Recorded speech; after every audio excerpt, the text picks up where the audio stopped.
We were so curious about the safety of those fish that we actually had some fish sent off to an independent laboratory. We'll have those test results on how safe those fish were coming up in part 2 of our investigation tonight at 6. Is it true? I mean, is she out $35,000?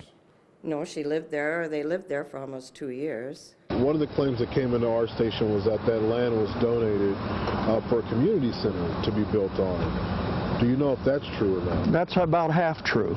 Our search to find a school that donates their food instead of dumping it led us over the grapevine to L.A., where students and a board member got together to make a difference. 14,000 homeless children attend school right here in the L.A. Unified School District, meaning many of them get nutritious meals here on campus, but not when they go home. Of course, Will Hyde is someone we had a very close encounter with just a day ago.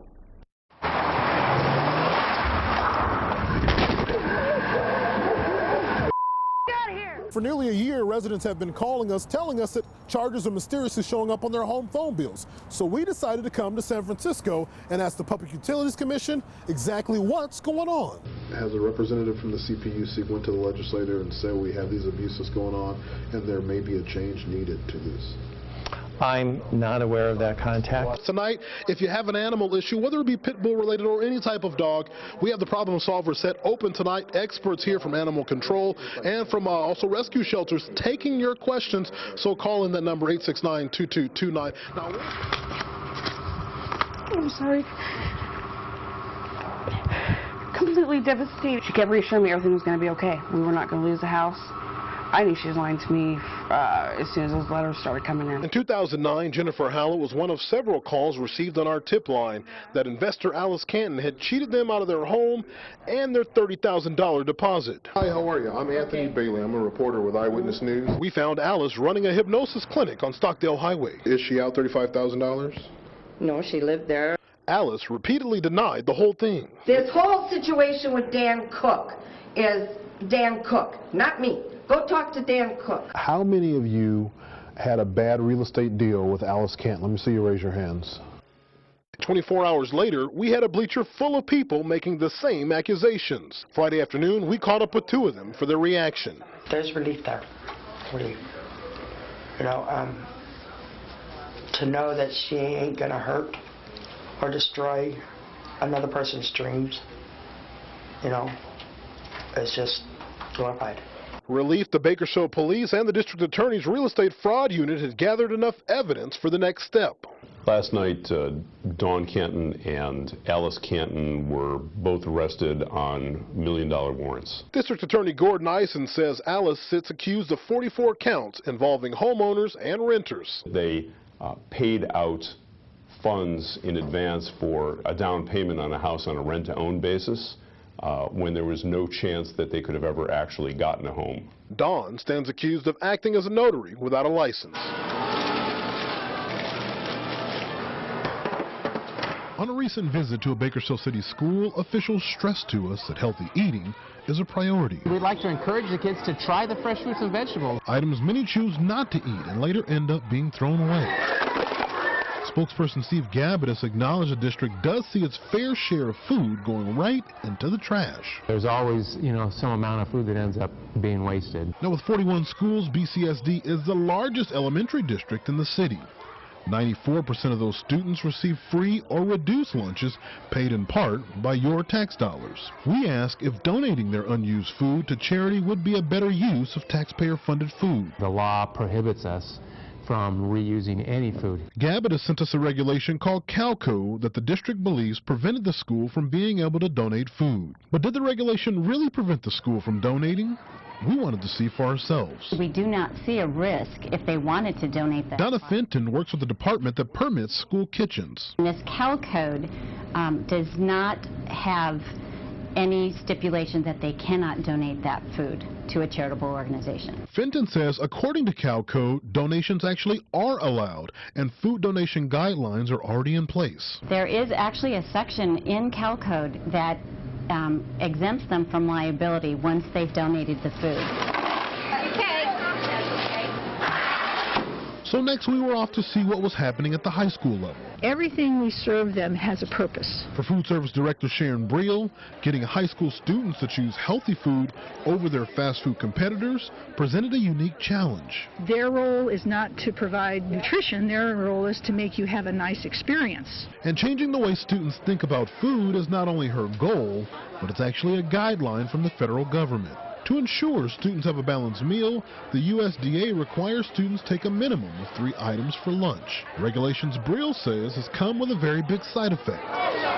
Perfectly good food is finding a home in the trash. Unfortunately, many students are really probably only interested in eating maybe 1 or 2 of the items, and that means that third item goes into the trash. Forcing a kid to take something doesn't mean that they'll eat it. Briel says in the current high school district, 25% of the students are getting their 5 to 9 servings of vegetables a day on their plate, but later dumping it in the trash. I struggle with that requirement that I'm going to I'm going to make somebody take something that they will immediately throw away. That is what's frustrating, because that's what kids see in the trash can.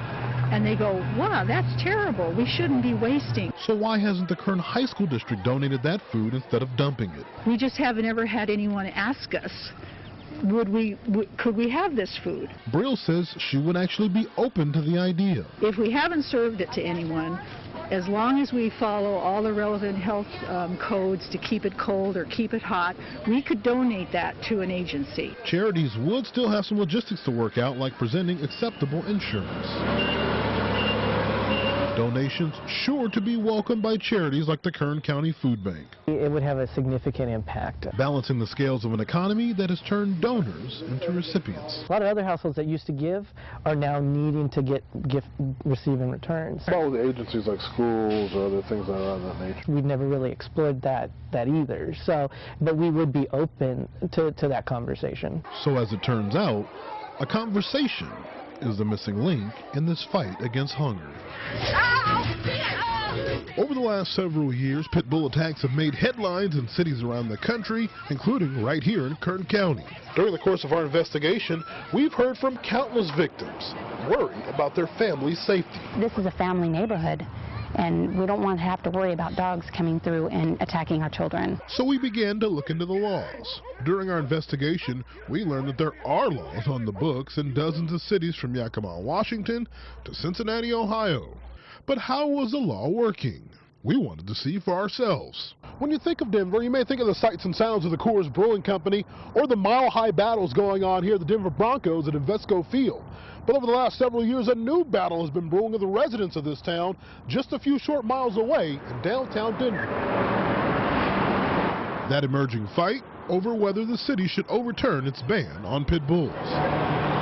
The city of Denver has had the ban in place since the mid-'80s. City Councilman Charlie Brown recalls why. There was a toddler who was killed in South Denver by a pit bull.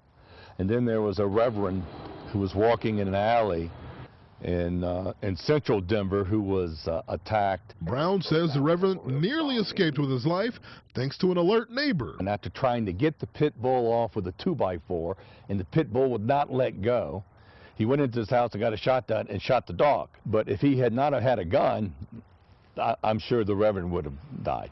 Within a year, Denver banned pit bulls. And the results? It's been in effect for almost 25 years. And guess what? We haven't had another pit bull attack in our city. He sees it as a civic responsibility. Their number one job is to protect the public safety. And that's why I support this ban. One that comes at a cost. I've had my life threatened. There were some, people who fought it. It was a very emotional public hearing. But it's working. Emotions we had a chance to see for ourselves during this city council meeting in Aurora, a suburb of Denver. They were just dogs, like any other dog. The meeting started at 7:30. Dog bites. It's a pit bull. One of them being the pit bull. Public comment over the ban ended just before 9 that night. But during our investigation, we uncovered the ban was also having an unintended effect on some families. If somebody were to spend 5 minutes with my dog, they would want to keep him.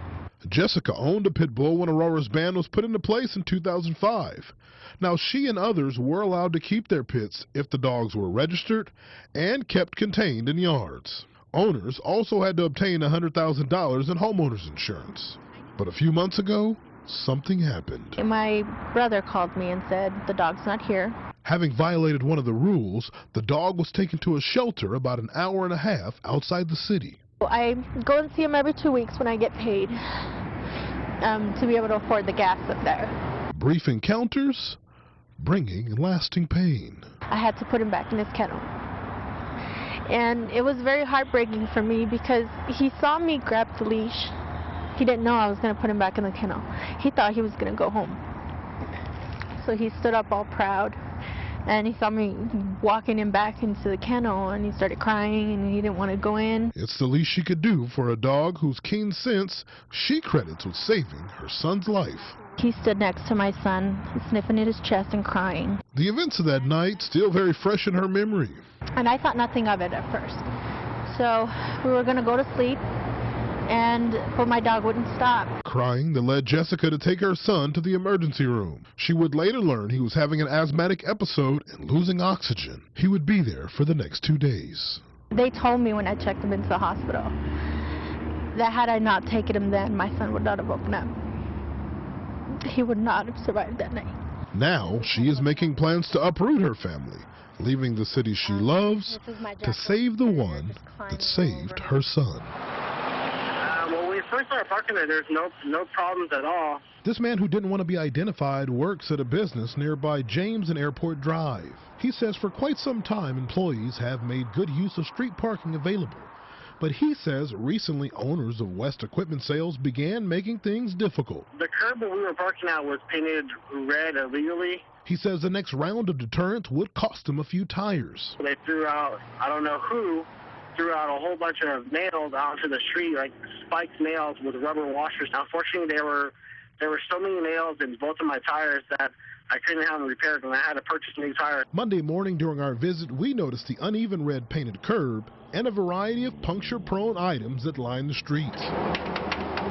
We tried the door. It was locked, so we called the number on a paper posted in the window. We talked to a few of them, just asked them not to park in front of the mailbox. Owner Sean Calderwood admits they posted no parking signs on the building, but when we ask him about the curb, we assumed that maybe some of these guys might paint it just so they had some exclusive parking. So you guys think that the actual people that were parking there came out with red That's what we thought, yeah. For Barry Ninke with the County Roads Department, confirming the red curb was not approved was easy because they don't use red paint. We don't paint the curb because that's a lot of maintenance for us. We have so many no parking zones that we only use signs. Ninke says those looking to restrict parking near their businesses must follow a process. We would look that over and determine whether it was applicable or not to have the no parking zone, and then we would write up a board letter requesting a no parking zone and have the board approve it.